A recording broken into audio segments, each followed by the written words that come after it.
اللہ اکبر اللہ اکبر۔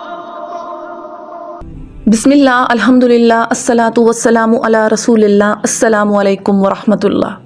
رب اشرح لی صدری ویسر لی امری واحلل عقدۃ من لسانی یفقہوا قولی۔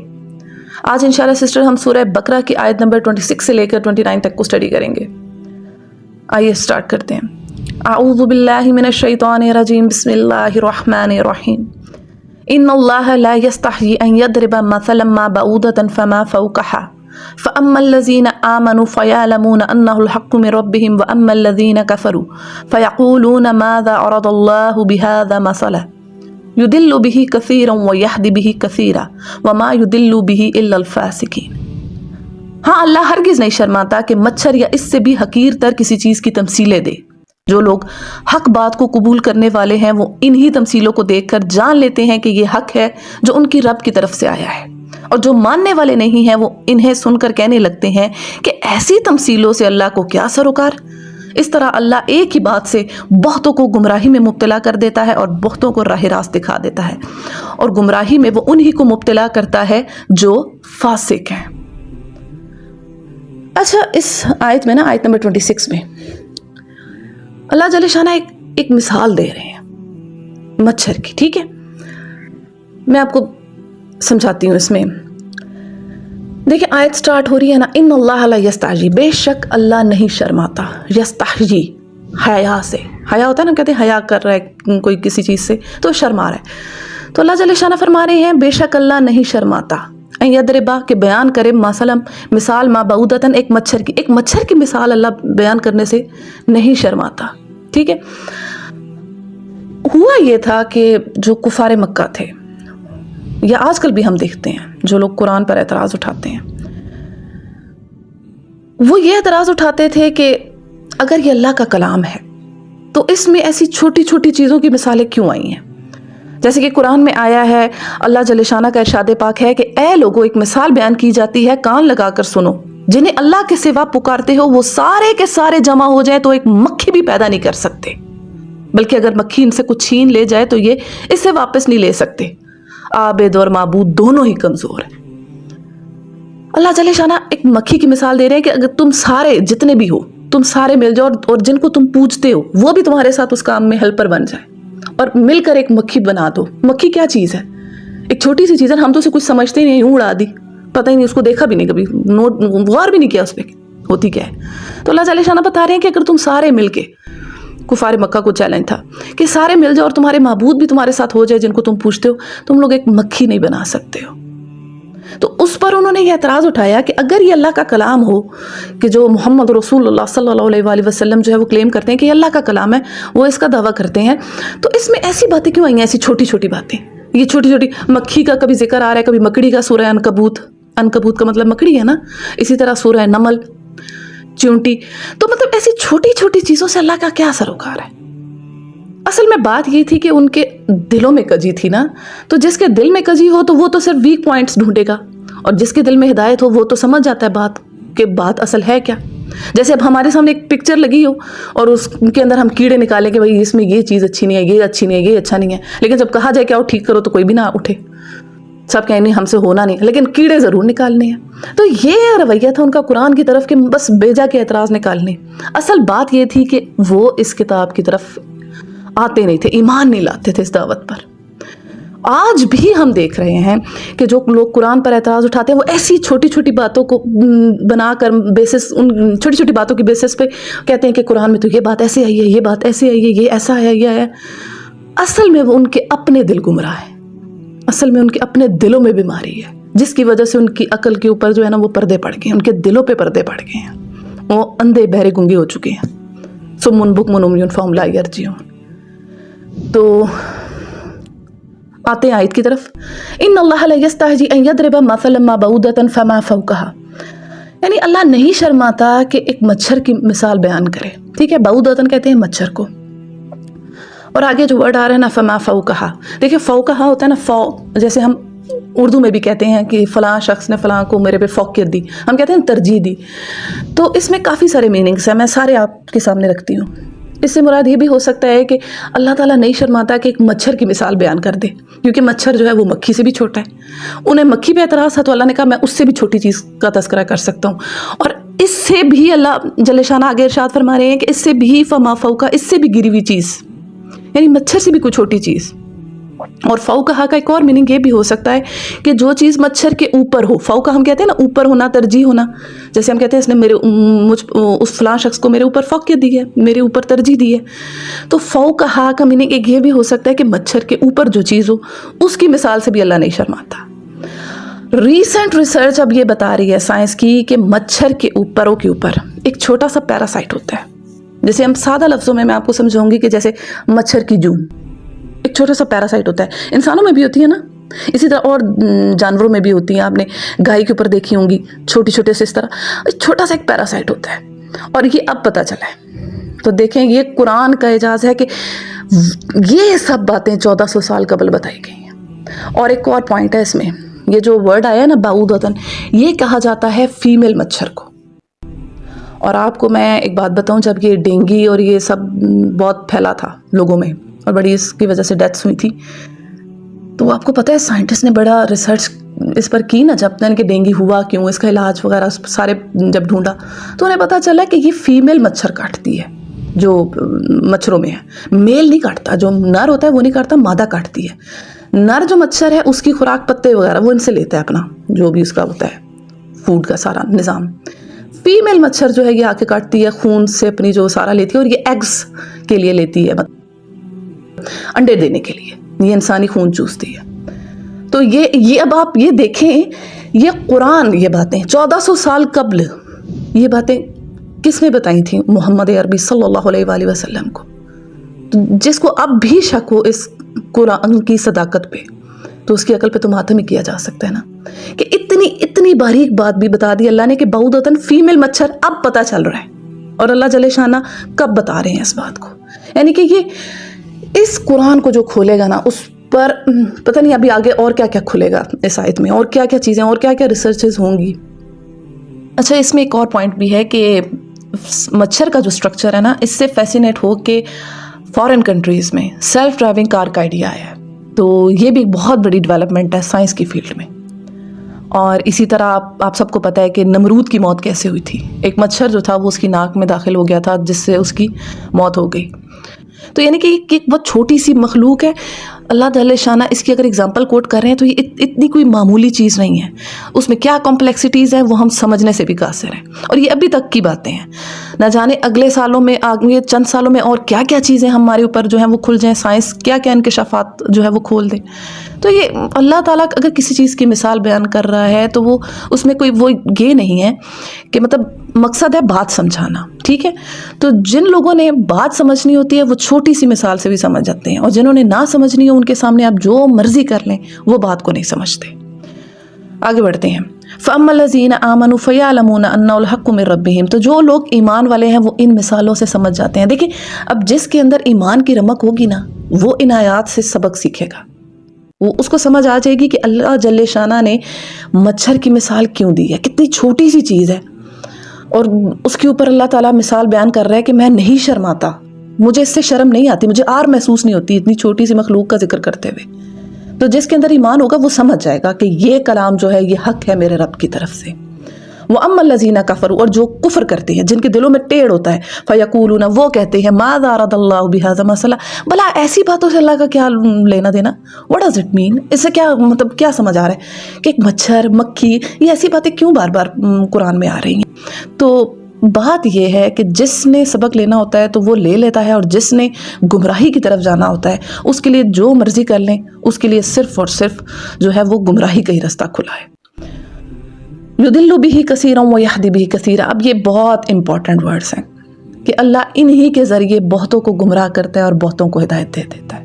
یعنی کہ انہی باتوں کو سن کر کئیوں کے ایمان بڑھ جاتے ہیں اور کئی جو ہیں وہ مزید جو ہے وہ اپنے کفر کی طرف لوٹ جاتے ہیں.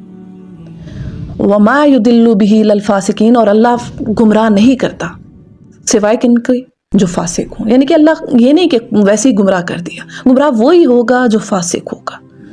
تو یہ دیکھیں یہ آیت نمبر 26 ابھی ہم نے اسٹڈی کیا. دیکھیں اچھا اس میں اور بھی ایک پوائنٹ میں آپ کو بتاتی ہوں. دیکھیں ان اللہ لا یستحی، اللہ نہیں شرماتا، کہ ایک مچھر کی مثال بیان کرے.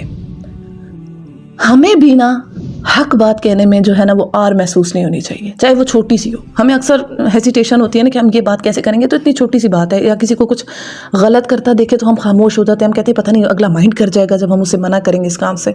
تو اس چیز میں بالکل آر محسوس نہ کریں. جب اللہ جل شانہ کہہ رہے ہیں کہ میں نہیں شرماتا، تو جب رب نہیں شرماتا تو ہم بندوں کو کیوں شرمانا چاہیے؟ ہمیں بھی حق بات کہنی چاہیے، چاہے وہ چھوٹی ہو، کتنی بھی چھوٹی کیوں نہ ہو. حق کا اپنا ایک وزن ہوتا ہے، سچی اور خالص نیت کے ساتھ بولا ہوا جو سچ ہوتا ہے اس کا ایک وزن ہوتا ہے، وہ ایک ویلیو رکھتا ہے. تو جہاں کہیں آپ کو موقع ملے کسی بھی جگہ صحیح سچی اور کھری بات کرنے کا آپ ضرور کریں. یہ مت دیکھیں کہ لوگ ہنسیں گے، دیکھو اس نے کتنی چھوٹی سی بات کہی ہے، اس کو تو اور کچھ پتہ ہی نہیں تھا. اور ان چیزوں کو نا مطلب دیکھیں ہر آیت سے ہم نے سبق لینا ہے، ہر آیت سے. اور ایک اور پوائنٹ ہے اس آیت میں، دیکھیں کہ اللہ جل شانہ اب انہی ورڈ سے میں آپ کو ایک اور پوائنٹ بتاتی ہوں کہ اللہ جل شانہ ارشاد فرماتے ہیں کہ میں نہیں شرما رہا. تو یعنی کہ جب بھی کسی کو کوئی بات سمجھائیں تو ایزی ورڈز میں سمجھائیں، مشکل ورڈز نہ یوز کریں. یہ نہیں کہ اس کے اوپر اپنی ووکیبلری جھاڑ رہے ہیں. کوئی اردو سمجھنے والا بندہ ہے تو اس کے آگے آپ انگلش جھاڑنا شروع کر دیں، یا انگلش والا بندہ ہے تو اس کے آگے آپ پنجابی میں، پشتو میں یا کسی اور زبان میں بات کریں. تو یعنی کہ بات بھی ان ورڈز میں کریں جو اگلے کو سمجھ آئے، بے شک وہ کتنے ہی کیوں نہ مطلب ایزی ورڈز ہوں، جس کو عام لوگ دیکھ کے کہیں گے بھائی اس کے پاس تو ووکیبلری ہے ہی نہیں، اس کو تو ورڈز بولنا ہی نہیں آتے، اتنے ایزی ورڈز میں تو بچوں والی باتیں ہیں اس نے کی ہیں. ایسی بات نہیں ہے. بات وہ کریں جو سمپل ہو، حق پر ہو، حق بجانب ہو، سچی ہو، ایزی ہو. اور اس میں دیکھیں کہ اللہ جل شانہ انسان کے دل میں پھر کتنا ایمان ان چیزوں سے بڑھاتا ہے. تو دیکھیں کہ اب ایک آیت ہے، یہ ایک آیت ہے، یہ کتنے پہلو اس میں ہم سٹڈی کر رہے ہیں.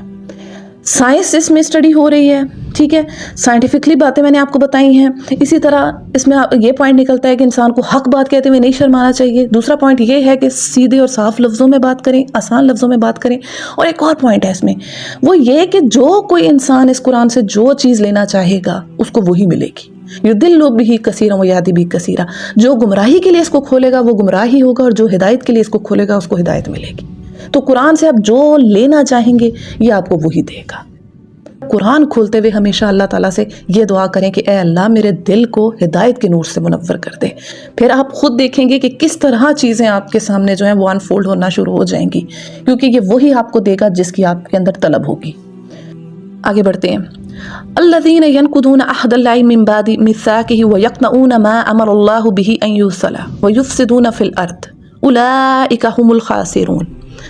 اللہ کے عہد کو مضبوط باندھ لینے کے بعد توڑ دیتے ہیں، اللہ نے جسے جوڑنے کا حکم دیا اسے کاٹتے ہیں اور زمین میں فساد برپا کرتے ہیں. حقیقت میں یہی لوگ نقصان اٹھانے والے ہیں. دیکھیں پچھلی آیت میں ورڈ آیا تھا نا وما یضل بہ الا الفاسقین، کہ اس کتاب سے صرف اور صرف جو فاسق لوگ ہیں وہ گمراہ ہوتے ہیں. اب فاسق ہوتے کیسے ہیں وہ بتایا جا رہا ہے آیت نمبر 27 میں، کہ وہ کیا کرتے ہیں، اللہ کے عہدوں کو توڑتے ہیں. الذین ینقضون توڑ دیتے ہیں عہد اللہ، اللہ کے عہدوں کو، اللہ کے وعدوں کو توڑتے ہیں. اللہ کے وعدے کون سے ہیں؟ اللہ کا سب سے پہلا وعدہ کیا تھا؟ عہد الست. جب ہم عالم ارواح میں تھے نا تمام انسان، تو اللہ تعالیٰ نے عہد دیا تھا کہ میں تمہارا رب ہوں، اور سب ارواح نے کہا تھا کہ آپ ہی ہمارے رب ہیں. تو یہ سب سے پہلا عہد ہے. اور کہتے ہیں کہ جو کفار کے گھر بھی جو بچہ پیدا ہوتا ہے تو وہ بھی فطرت پر ہوتا ہے، اس کے والدین پھر اس کو کافر کر دیتے ہیں، یہودی کر دیتے ہیں، عیسائی یا مجوسی، جو بھی جس مذہب پہ اس کو لے جائیں. تو یہ پہلا عہد جو ہے اللہ عز و جل کے ساتھ ہمارا وہ عہد الست ہے، کہ ہم نے اللہ تعالیٰ کے سامنے یہ اقرار کیا ہے تمام ارواح نے کہ آپ ہی ہمارے رب ہیں، ہم آپ ہی کی بندگی کریں گے. تو جو لوگ اس عہد کو توڑتے ہیں، یعنی کہ اچھا اس میں ایک اور بات بھی ہے کہ جو لوگ کلمہ پڑھ کے، کلمے کا اقرار کر کے غلط کام کریں وہ بھی اس میں شامل ہو جاتے ہیں، وہ بھی فاسقین میں شامل ہو جاتے ہیں.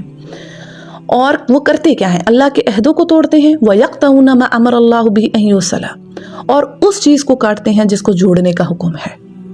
وہ کیا چیز ہے؟ وہ ہے اللہ کے ساتھ تعلق اور بندوں کے ساتھ تعلق. یعنی اللہ کے ساتھ بھی اپنا تعلق قائم نہیں کرتے اور بندوں کے ساتھ بھی اچھا معاملہ نہیں کرتے، اور بندوں میں اسپیشلی اپنے رشتہ داروں کے ساتھ یعنی صلہ رحمی نہیں کرتے. اچھا اس ضمن میں آپ کو چند احادیث سناؤں گی، لیکن اس سے پہلے میں آپ کو تھوڑا سا سمجھاتی ہوں کہ رحم جو صلہ رحمی ہے اس سے مراد کیا ہے. صلہ رحمی سے مراد ہے رشتہ داروں کے ساتھ اچھا سلوک کرنا، ناراض رشتہ داروں کو آپس میں جوڑنا. کسی کے ساتھ آپ کی ٹرمز خراب ہیں تو آپ نے مطلب پہل کریں اس کے منانے میں، صلح کرنے میں، ٹھیک ہے؟ تو اسے کیا کہا جاتا ہے؟ صلہ رحمی کہا جاتا ہے۔ اچھا، صلہ رحمی جو ہے نا، رحمی، یہ ورڈ نکلا ہے رحم سے۔ رحم جو ہوتا ہے نا، ماں کا جو رحم ہوتا ہے۔ جیسے اب میں آپ کو ایک ایگزامپل دیتی ہوں کہ سپوز میری جو سسٹر ہوں گی، میرے جو بھائی ہوں گے، وہ ہم سب جو ہیں آپس میں رحمی رشتے میں، کیونکہ ہم ایک ماں کے رحم سے ہیں۔ اسی طرح اوپر کرتے جائیں، چلتے جائیں، ٹل دی اینڈ جائیں، تو ہم سب جتنے مسلمان بہن بھائی ہیں وہ ایک ہی رحم سے ہیں، کیونکہ وہ سب کے سب اماں حوا کے رحم سے ہیں۔ نسل انسانی وہیں سے چلی ہے نا، تو اس سلسلے، اس مناسبت سے ہم سب جو ہیں وہ آپس میں ایک اخوت کے رشتے میں بندھے ہوئے ہیں۔ تمام مسلمان آپس میں بھائی بھائی ہیں۔ تو اس سے مراد صرف اور صرف رشتہ داروں تک ہی نہیں ہے، یہ ہے آن دا ہول، ان جنرل، کہ تمام مسلمانوں کے ساتھ جو ہے وہ ہمارا اچھا سلوک ہونا چاہیے، اچھے تعلقات ہونے چاہیے، اور اللہ کے ساتھ بھی اچھا تعلق ہونا چاہیے، کیونکہ اللہ کے ساتھ بھی تو ہمارا عہد ہے نا کہ ہم نے اس کی نافرمانی نہیں کرنی۔ تو اس ضمن میں میں چند ایک آپ کو باتیں بتاتی ہوں کہ تمام انسانوں کے ساتھ ہمارا سلوک جو ہے وہ بہت اچھا ہونا چاہیے، اور اسپیشلی رشتہ داروں کے ساتھ۔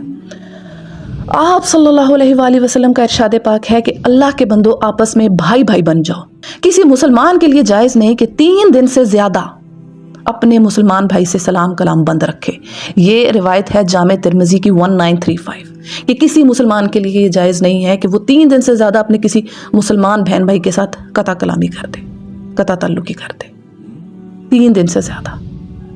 اور اگر دیکھیں آپ آج کل کی ہمارے معاشرے کو دیکھیں تو ہر جگہ یہ چیز نظر آ رہی ہے، ہر جگہ یہ چیز نظر آتی ہے کہ آپس میں جتنے ریلیٹیو، کوئی ہارڈلی کوئی فیملی نظر آتی ہو کہ جس میں یہ سننے میں آئے کہ ہاں بھائی ہمارے جو ہیں وہ فیملی ٹرمز سارے رشتہ دار آپس میں اکٹھے ہیں، کسی کی کسی سے کوئی لڑائی نہیں ہے، اور اسی طرح کسی نہ کسی اور مسلمان کے ساتھ کسی کا کوئی جھگڑا نہ ہو۔ یہ ہارڈلی کہیں نظر آتا ہے ایسا انسان، شاذ و نادر۔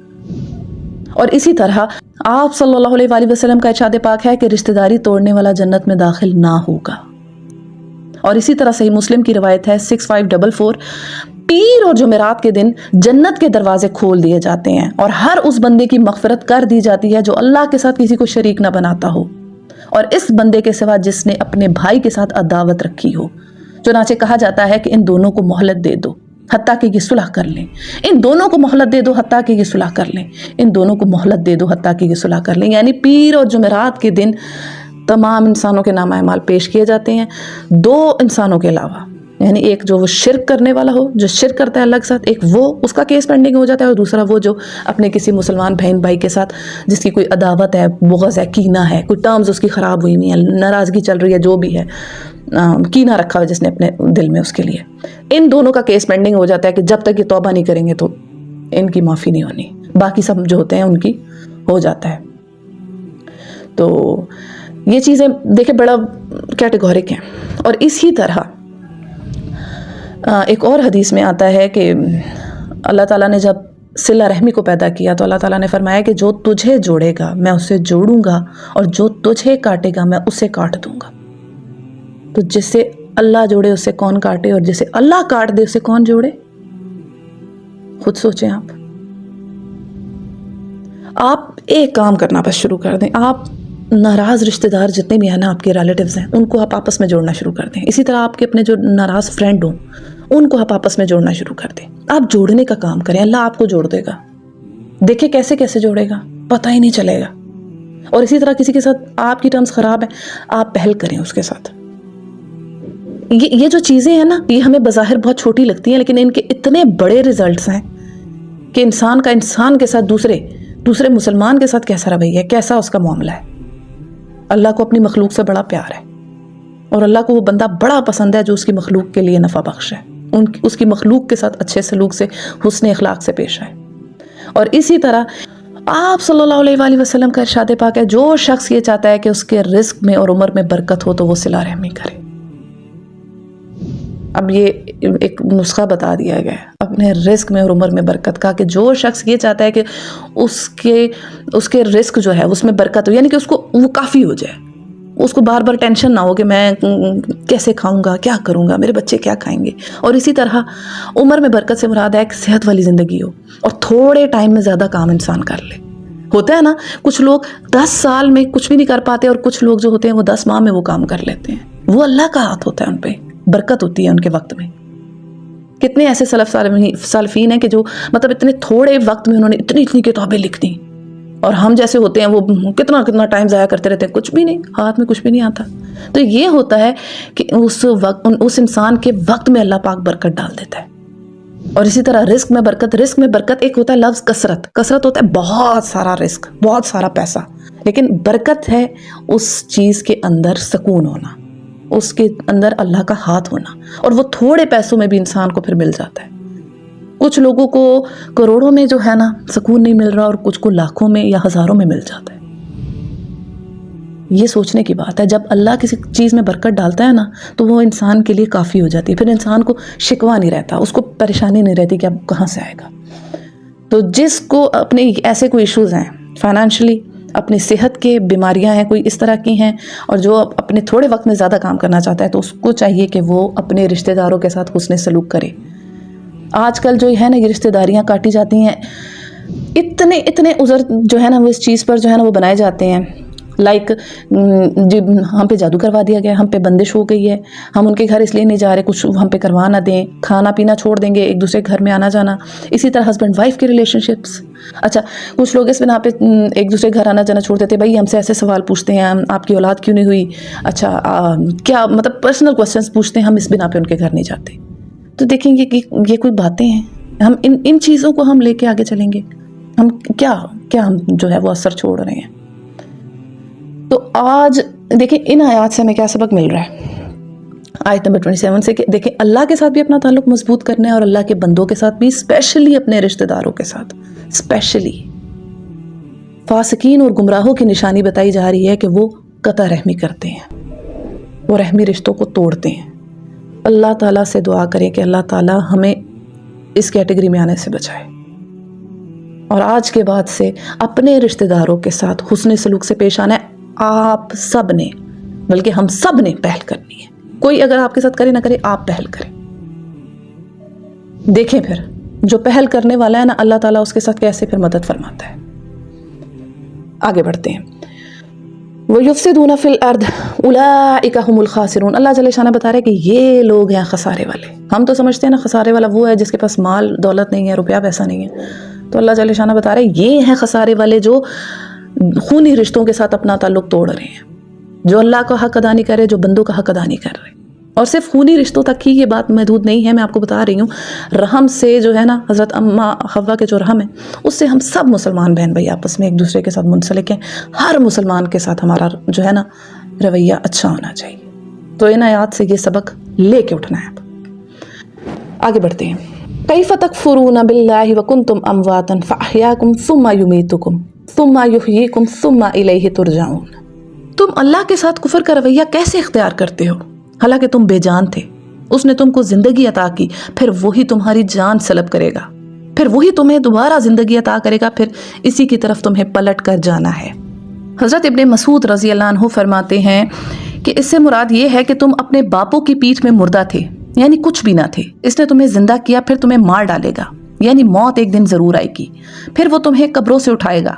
بس ایک حالت مردہ پن کی دنیا میں آنے سے پہلے، پھر دوسری دنیا میں مرنے کی اور قبروں کی طرف جانے کی، پھر روز قیامت میں اٹھ کھڑے ہونے کی. 2 زندگیاں اور 2 موتیں. یعنی میں سادہ لفظوں میں آپ کو سمجھاتی ہوں. دیکھیں پہلے ہم عالم ارواح میں جب تھے ہمیں سلا دیا گیا تھا، ایک طرح سے ہم پر موت تھی، اور پھر جب ہم اس دنیا میں آئے تو موت سے ہمیں کیا کیا گیا؟ زندہ کیا گیا. اب اس زندگی کے بعد جب ہم دوبارہ مریں گے تو ہمیں قبروں کی طرف بھیجا جائے گا، ٹھیک ہے، عالم برزخ سے گزریں گے، اور پھر دوبارہ ہمیں زندہ کیا جائے گا، ٹھیک ہے.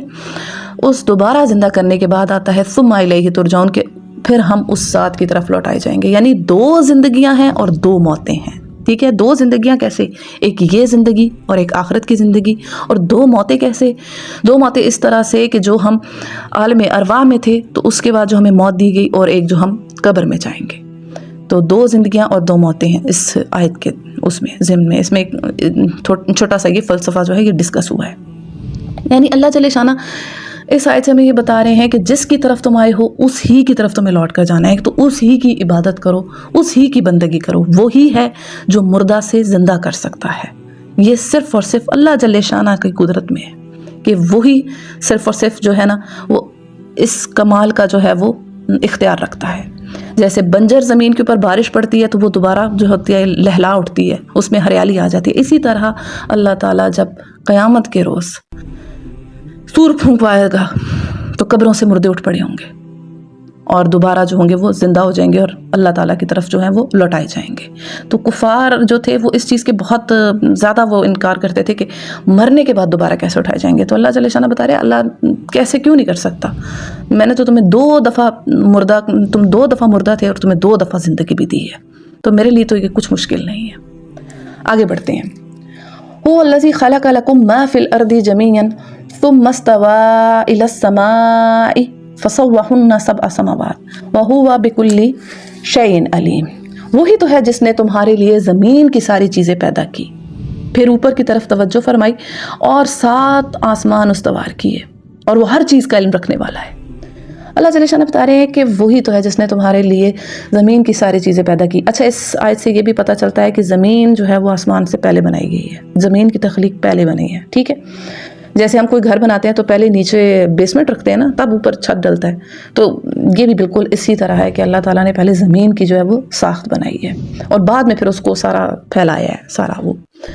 اور اس میں اللہ جل شانہ دیکھیں بتا رہے ہیں کہ دیکھو میں نے تمہارے لیے زمین میں ہر چیز رکھی ہے، نباتات رکھے ہیں، ہر قسم کے تمہارے لیے حیوانات ہیں جن کا تم گوشت کھاتے ہو، اسی طرح ہر چیز سے تم لوگ فائدہ اٹھا رہے ہو، تمتع لے رہے ہو۔ یہ سب چیزیں میرے بندوں میں نے تمہارے لیے بنائی ہیں، مگر تم لوگوں کو اپنے لیے بنایا ہے، ٹھیک ہے۔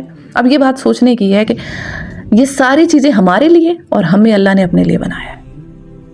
انسان کو اس آیت سے نا بس یہ سبق ہمارے دماغوں میں کسی طرح بیٹھ جائے کہ یہ سب چیزیں ہمارے لیے ہیں اور ہم اللہ کے لیے ہیں۔ جیسے یہ گھر، جس گھر میں میں رہ رہی ہوں، ٹھیک ہے، یہ گھر جو ہے وہ میرے لیے ہے، ٹھیک ہے۔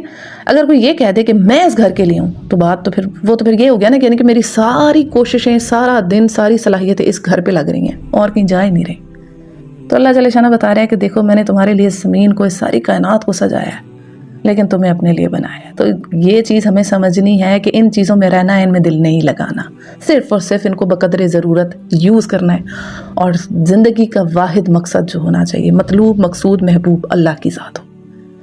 اللہ تعالیٰ سے دعا ہے کہ جو کچھ آج ہم نے پڑھا اس پر ہمیں عمل کرنے کی اور اسے دوسروں تک پہنچانے کی توفیق عطا فرمائے۔ دعا میں یاد رکھیے گا۔ السلام علیکم۔